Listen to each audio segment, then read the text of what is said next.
In my practicum, I worked with Canadian Women for Afghanistan Women to design an online course for women educators in Afghanistan. The goal of this course was to help introduce concepts such as gender equality, equity, and gender responsive teaching. It will be an asynchronous course hosted in Moodle. So for my final reflection, I put together a mind map tying some concepts from other courses to this experience. I've represented my learning and experience in this mind map, and I've color-coded the sticky notes, different colors to represent the different courses. It's not that important which color corresponds to what course, but it's there for reference, and here is a legend along with the references. Okay, so let's start with this area here. I'm going to zoom in and talk a bit about the course itself. So this is not related to any of my other MET courses in particular. It's really just on this course. So I started off here with online learning because this is kind of at the center of this project. So some things that I appreciated about online learning is that it increases access for women in Afghanistan, women who would otherwise not have had the opportunity to pursue an education, especially due to the current situation in Afghanistan. It's nearly impossible to attend a physical school.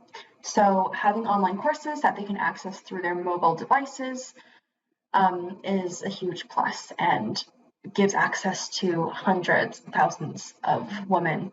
Another thing is that it provides a flexible approach, as some of these women are mothers or they have other work that they're doing. They are able to learn asynchronously according to their schedule. Something that I appreciated learning about through this experience that was new to me is the concept of localization.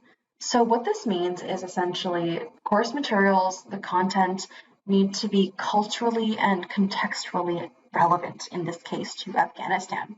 As a person living in Canada, I have a westernized perspective of on education, and everything, all the examples that I've used are examples that people would usually be familiar with in the West. So a couple of other broad categories of what localization looked like were images. For instance, if I were to include images of people, especially women, in this case, it would be not showing too much skin vocabulary. So some words, such as gender responsive, do not actually have direct translations. So it's important to come up with alternatives and terms that can easily and accurately translated into Farsi and Pashto. And then finally, the context. So the events and examples, current events happening. So I talked about the Taliban, and I also talked about the role of women and men, which again are different from what I'm used to. And talking to people who were more knowledgeable than me, who had different experiences, was definitely helpful. So I'm going to move on to the section in pink here. These were some concepts that I learned from an adult higher education course that I took. So the first point is that it's important to look beyond strictly educational needs. So what this means is that, yes, we want to teach these learners about how to become educators who are more aware of gender issues. But that's not all. We also need to consider the mental needs of learners. This could be around cognitive load, about how sensitive the materials are. It kind of ties in with localization as well. And then another point here is that course planning involves getting to know the learners. Okay, so this is the central point here, because as I was designing the course, I was drawing from my experiences as a teacher. But again, it was important to read up on stories from other teachers and the needs of teachers in Afghanistan as well. Okay, so next we're going to talk a bit about this part in blue. So again, connecting to online learning. The one takeaway from the MET program for me would be that online learning is not a replication of in-person learning. It needs to be designed in a way that is conducive to the medium. So how do we encourage active learning online? Well, there's a couple of things. Gamification, game-based learning. So in order to achieve these, there would be H5P activities. Now, I would say that this course has more gamification rather than game-based learning. The course itself is still pretty content heavy. Although I guess in Moodle, there are achievement badges and all that as well, and the embedded activities in the content would be examples of gamification. UDL, so Universal Design for Learning. This also promotes active learning because it allows learners to have more control over their learning and more options for them to explore and to pursue. So for this to take place, the course included multimodal learning, so using text, but also using images, using H5P activities and videos. Now, due to the internet connectivity and a concern around low bandwidth, I would say the majority of the course was still text-based, but every page in Moodle had images or H5P activities or videos, so it wasn't all text. Now, one thing to work on would be giving the opportunity for multiple outputs. So most of the assessments were multiple choice assessments. So this might be great for some learners, but having other options such as maybe a verbal output or maybe an essay type of output, or maybe something like this, like creating a mind map, that would be most ideal. It's just that because the course is asynchronous and not exactly monitored, that would be something to think about, how to incorporate multiple types of assessments. Okay, next we have, I guess, the process of designing the course, which is the ADDIE process.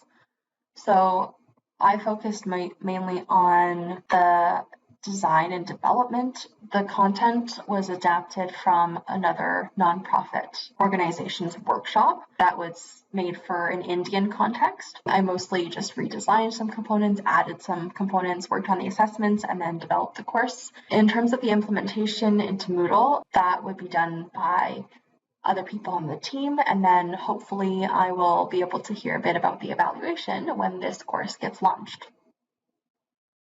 So something else that ties back into online learning and active learning is neuroscience.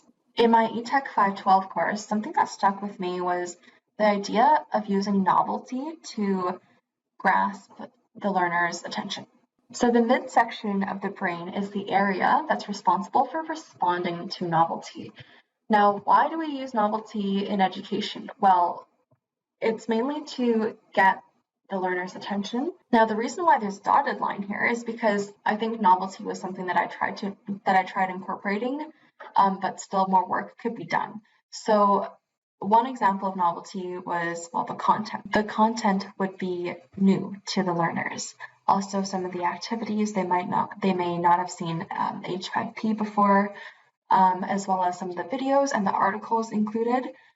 Even this new mode of asynchronous learning to them might be a novel experience, but novelty only goes so far. So to retain their attention, again, we go back to this idea of active learning. In terms of the content, because it's an asynchronous course, there are more experiences for learner to content interactions compared to learner or learner to instructor. There are virtually no learner to instructor opportunities.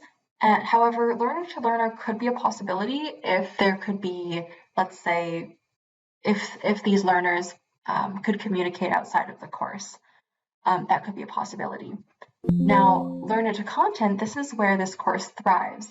So according to Anderson, as long as there is one strong connection, so either learner to content, learner to learner, or learner to instructor, that creates engagement. So this course is heavily reliant on the learner to content interaction. Finally, usability.